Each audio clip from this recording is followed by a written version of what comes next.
يا صباح الفل عليكم، ازيكم عاملين ايه؟ يا رب تكونوا بخير. معاكم نور من قناة يومياتي مع نور، وده فيديو جديد ان شاء الله يعجبكم. بدأت معاكم الفيديو النهارده كده بكوباية كابتشينو. قلت بقى ان انا اشجع نفسي كده عشان اقوم اشوف اللي ورايا ده كابتشينو بندق. فقلت بقى ان انا اعمله عشان خاطر اتحمس كده وحاجة تديني باور كده على الصبح. فقلت كده حاجة ابدأ بيها يومي، وبعد كده بقى نحضر الفطار سوا مع بعض ان شاء الله الفطار يعجبكم. انا مبسوطه جدا جدا بالتعليقات اللي بتجيلي قوي على الفيديوهات، مبسوطه قوي، في ناس كتيره جدا بتشجعني وبتحمسني، متشكره جدا ليكم. مش عارفه اقول لكم ايه. عايزه بس لو يعني في فيديوهات عجباكم او حاجه تكتبوا لي في التعليقات وانا ان شاء الله اعملها لكم. يعني اكتر منها، مثلا لو روتينات فلوجات اي فيديوهات انتوا حابين ان انا اعملها، اكتبوا لي في التعليقات وانا ان شاء الله اعملها. بصوا بقى كوبايه الكابتشينو دي تحفه، يعني كفيله تعدل مزاج اي حد. فخلاص كده انا هعملها بقى وهروح اشربها، وبعد كده نعمل الفطار. بصوا بقى انا بجمع الفطار بتاعي على الصينيه دي وبخرجه على الترابيزه على طول، بدل ما افضل رايحه جايه رايحه جايه. انا بحب الصينيه دي قوي يعني، بتريحني كتير. فبجمع على كل الاطباق وبعد كده بروح برصهم على الترابيزه. انا هنا عملت فول وعملت هنا بطاطس مهروسه تحفه جدا، كان نفسي فيها بقالي كتير، على طول بعمل ايه محمره، فكان نفسي في المهروسه.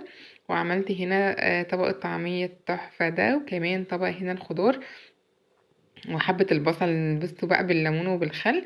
اهم حاجة الخضار ده على الاكل، الجزر الجرجير حلو جدا، الخيار، الفلفل حلو قوي قوي.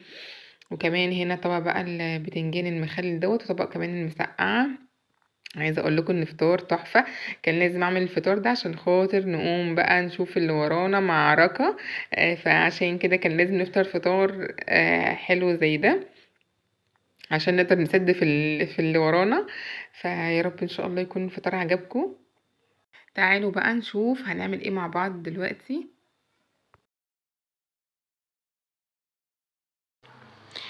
بصوا بقى انا دلوقتي بدأت في تنظيف التلاجة. عايزه اقول لكم ان التلاجة متدمره نفسيا وعاطفيا وكل حاجه. من جوه كانت مش نظيفه خالص، وحتى كمان من بره بصوا ده كله كده هيتغسل غسله تمام. ده مطرح اللزق، لما انا كنت بعزل اللزق دوت هو اتشال واتحط مكانه دوت مش راضي يتشال، فهحاول دلوقتي ان هو اشيله. اللي اقدر اوريه لكم دلوقتي هو الفريزر، لان انا عملته اهو، بس لسه هركب الرف. اهو ركبت كده الرف، بصوا غسلته غسلة محترمة اهو. بس بقى هشوف بقى بمنديل دلوقتي علشان خاطر في بواقي مية وحاجات. كمان هنا غسلت البيب بتاع الفريزر. المهم غسلته كويس وعقمته كمان بخل علشان خاطر يكون نضيف جدا معانا. اما التلاجة بقى الجزء اللي تحت ده صراحة عايز يتفجر مش يتنضف بس انا هغسله بقى، وبعد ما اغسله هوريلكم. مش حابة صراحة ان انا اوريلكم دلوقتي. هخلص كده واوريكم بقى انا عملت ايه. بصوا بقى هقول لكم على الخلطه اللي انا استخدمتها لتنظيف التلاجة. انا جبت بوله وحطيت فيها بريل، وحطيت فيها كمان كلور جل، وحطيت حبه كربونات. الكربونات بيسحب الريحه اللي في التلاجة كلها.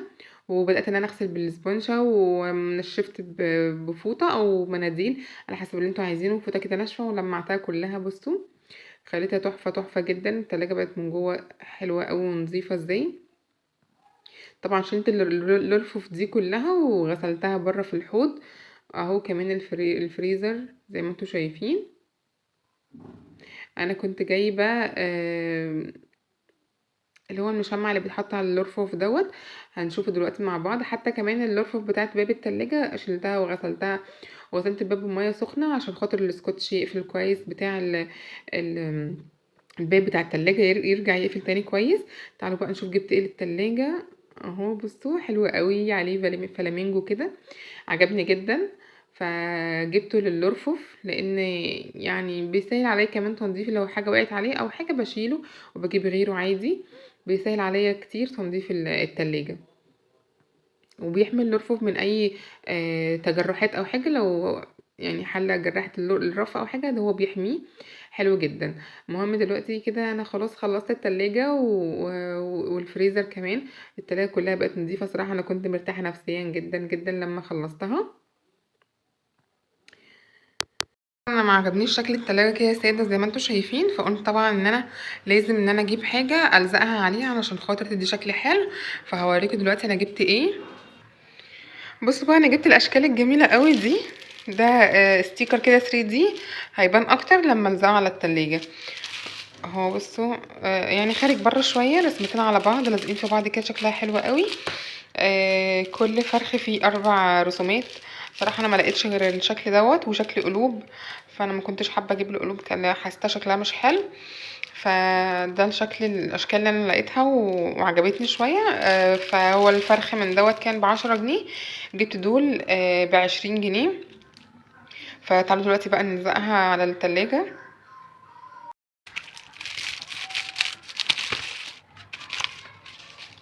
بصي اهو، بصوا اهو اهي. بصوا مش عارفه اوريها لكم ازاي اهي.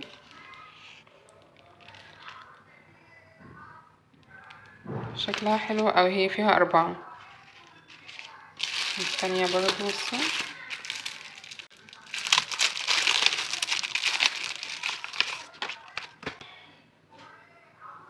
بصوا شكله حلو قوي، بيلمع كده، شكله تحفه. تعالوا بقى نلزقه على التلاجة.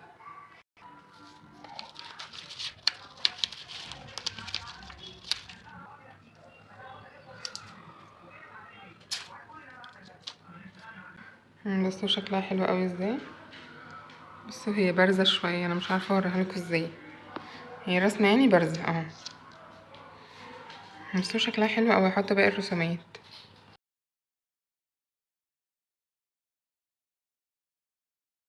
بصوا كده خلاص لزقتهم، شكلهم حلو قوي. بصوا من قريب شكلهم حلو جدا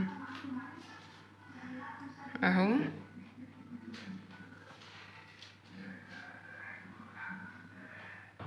فرحانه بيهم قوي قوي. انا لما بعمل اي تغيير في المطبخ حتى لو بسيط بيفرحني جدا جدا وبيفرق في نفسيتي قوي.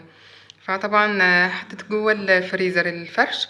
طبعا ما كانش ينفع ان انا ما احطش بره، فحطيت بره كمان. شكلهم حلو قوي قوي. انا اصلا كنت حاطه حاجات رمضان وكده، ما كنتش شلتها من ساعه رمضان، لان انا كنت حابه شكل التلاجة وهي عليها الحاجه، فشلتها بقى وحطيت الحاجات دي وقلت ان انا اغير. وهنا طبعا تحت كده مش حاطه حاجه. التلاجة كده خلاص بقت حلوه جدا وبقت نظيفه كمان، مبسوطه جدا جدا بيها. بعد ما خلصت بقى كان لازم ان انا يعني اكافئ نفسي على اللي انا عملته، فقلت ان انا اعمل عصير. بحب جدا عصير الجوافه، وهو طبعا مفيد ليا وللاولاد ولينا كلنا، فكتروا من الجوافه والموسم بتاعها. فحاولوا تستغلوها باي طريقه، عصير بقى تاكلوها كده يعني. حاولوا تستغلوها باي طريقه. وكده خلاص كان فيديو النهارده خلص. يا رب يكون عجبكم. متشكره جدا ليكم، متشكره جدا لمتابعتكم ليا. مبسوطه جدا جدا بيكم ومبسوطه بتعليقاتكم. تعليقاتكم دي مش عايزه اقول لكم بتفرحني قد ايه. ان شاء الله اشوفكم على خير في الفيديو الجاي. ما تنسوش بقى تصلوا على النبي وتدعوا لموتانا وموتى المسلمين. يلا دمتم بألف خير ومع السلامه.